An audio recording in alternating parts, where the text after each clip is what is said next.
വേണമെങ്കിൽ ചക്ക വേരിലും കഴിക്കുന്ന കേട്ടിട്ടുണ്ടോ? പക്ഷേ ഇവിടെ ചക്ക കഴിച്ച കഥയല്ല പറയാനുള്ളത്, മുടി മുളച്ച കഥയാണ് പറയാനുള്ളത്. ഇത് എൻ്റെ ആപ്പൻ്റെ തലമുടിയാണ്. ഏകദേശം 7-8 മാസം ആയിട്ടുണ്ടാവും നമ്മൾ എണ്ണ ഉപയോഗിക്കാൻ തുടങ്ങിയിട്ട്, ഹെയർ ഗ്രോത്ത് ഓയിൽ.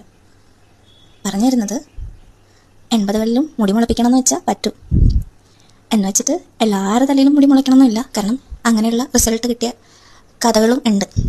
പക്ഷെ ഒരു 95-98% കേസസിലും മുടി നന്നായിട്ട് വളർന്നിട്ട് കണ്ടിട്ടേ ഉള്ളൂ. ഇനിയിപ്പോൾ 2% അല്ലെങ്കിൽ 5%, 2-5% ആൾക്കാർക്ക് മുടി ഇല്ലാത്തതിന് കാരണം ചില ആൾക്കാർക്ക് ഫിസിയോളജിക്കലായിട്ടുള്ള ഇഷ്യൂസ് ഉണ്ടാവും. പിന്നെ ചിലത് അൺനോണാണ്, ഇതുവരെ അതിനൊരു റിസൾട്ട് കണ്ടുപിടിക്കാൻ പറ്റിയിട്ടില്ല. But still I M trying. ഞാൻ പുതിയ ഫോർമുലേഷൻസ് ട്രൈ ചെയ്ത് ആ തലയിലും കൂടെ മുടി മുളപ്പിച്ചിട്ട് ഒരു പുതിയ സ്റ്റോറി ആയിട്ട് വരും. ഞാൻ ഇതിൻ്റെ കൂടെ പഴയ ഫോട്ടോ കൂടെ ആഡ് ചെയ്യാം. അന്ന് വീഡിയോ ഒന്നും എടുക്കാത്തതുകൊണ്ട് വീഡിയോ എന്തായാലും ഇല്ല.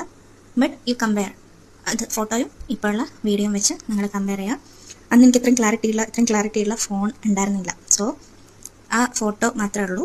അതും ഇന്നത്തെ ഈ ഒരു തലമുടീൻ്റെ ഗ്രോത്തും നിങ്ങൾ തന്നെ കമ്പയർ ചെയ്ത് കമൻറ്റ് ചെയ്യുക.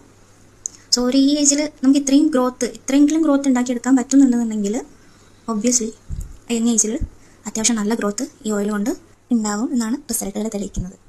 അടുത്ത നമുക്ക് ഈ ഹെയർ ഗ്രോത്ത് ഓയിൽ എങ്ങനെ ഉണ്ടായി വന്നു എന്നുള്ള കഥ പറയാം. എന്നാൽ പിന്നെ അപ്പോൾ കാണാം. Take care, by.